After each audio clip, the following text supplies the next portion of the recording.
السلام عليكم ورحمة الله تعالى وبركاته kulanti wacan oo wanaagsan daawadayaasheeda qiimaha ay qadarinta mudanow meel kastoo aad joogtaan iyo si walbood inoo daawanaysaan kusoo dhawaada barnaamijka dhiirageliye oo aad ka daawanaysaan channelka Fawzi Channel.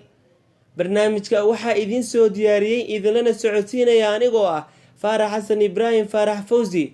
isbuucan barnaamijka waxaan kusoo qaadan doonaa ahmiyadda ay saaxiibnimadu u leedahay qofka noloshiisa.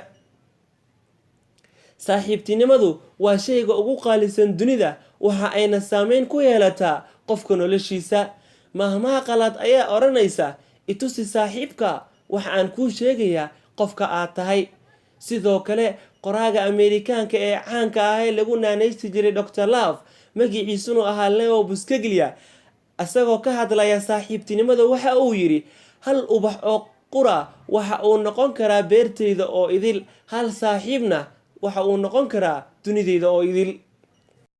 taasi waxa ay cadeen u tahay in saaxiibka wanaagsan uu kugu caawin karo wax walba oo aad dunida ku haminayso, haba u adkaadan sidii dhagxi oo kale.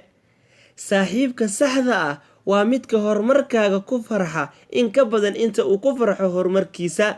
waa midka aan ku hor istaagin tilaabo walba oo aad qaadayso inta aan ka ahayn markii aad dib u dhacayso sifa uu kuu celiyo. waxaa jiro sheekooyin badan oo quseeya saaxiibtinimada, balse waxaan soo qaadanaynaa sheekadan yar ee gaaban. waxaa jiray laba wiil oo saaxiibo ah.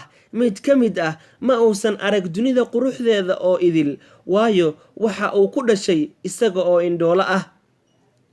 waqti badan ayay saaxiibo ahaayeen. saaxiibkii indhaha lahaa waxa uu ka xumaaday arrinta haysata saaxiibkiisa indhala-aanta ah. maalin maalmaha ka mid ah ayuu saaxiibkii u keenay warqad ballan oo dhakhtarka ka timid. saaxiibkii indhaha la'aa waxa uu la kulmay dhakhtarkii, waxaana lagu sameeyey qalliin indha cusubna waa loo geliyey.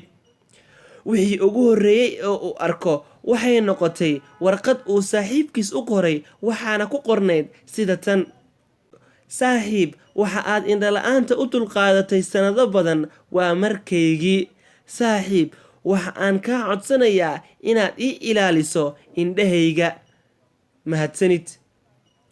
guud ahaan daawadayaal, intaas ayaan kusoo afmeeraynaa barnaamijkeena isbuucan. waxaa idinla socodsiinaya anigoo ah Faarax Fawzi. dhanka farsamada waa Cabdullaahi Catoosh. intaan barnaamijkan barnaamij la mid ah ku kulmi doono, waxaan idinkaga tegayaa sidaas iyo nabadgelyo.